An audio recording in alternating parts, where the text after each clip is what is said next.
দর্শক, আজকে চলে আসছি কেরানীগঞ্জ বটতলী বাজার। এই বটতলী বাজারে একটা ঘটনা ঘটেছে।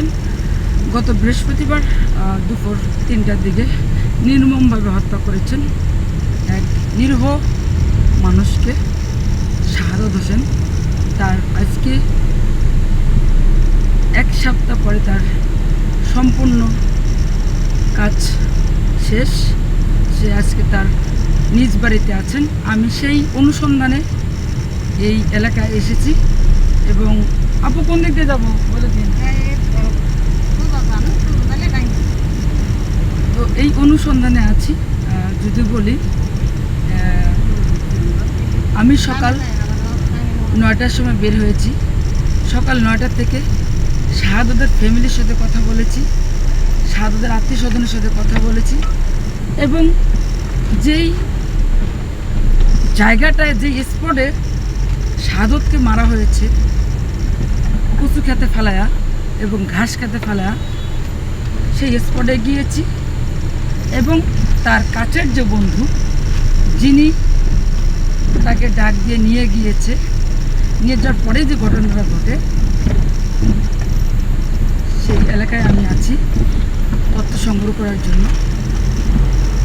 আপনাদেরকে যে আমি আরেকটু বলি, এখন 9টা থেকে 12টা 4 বাজে 3 ঘন্টা ধরে আমরা অনুসন্ধানে আছি। কোথায় গিয়ে কি হয়েছে, কিভাবে ঘটনা ঘটেছে, কতজন মারছে, সব কিছু তথ্য কিন্তু আমি সংগ্রহ করতে সক্ষম হয়েছি, আলহামদুলিল্লাহ। আর যদি আমি দেখাই, এই যে আমার পিছনে শাহাদতের বোন, মা, ওনাদেরকে নিয়েছি। ওনাদেরকে আমি নামাই নেই, হয়তো বা ওনারা নামতেও চাচ্ছে না, ভয় পাচ্ছে অনেক।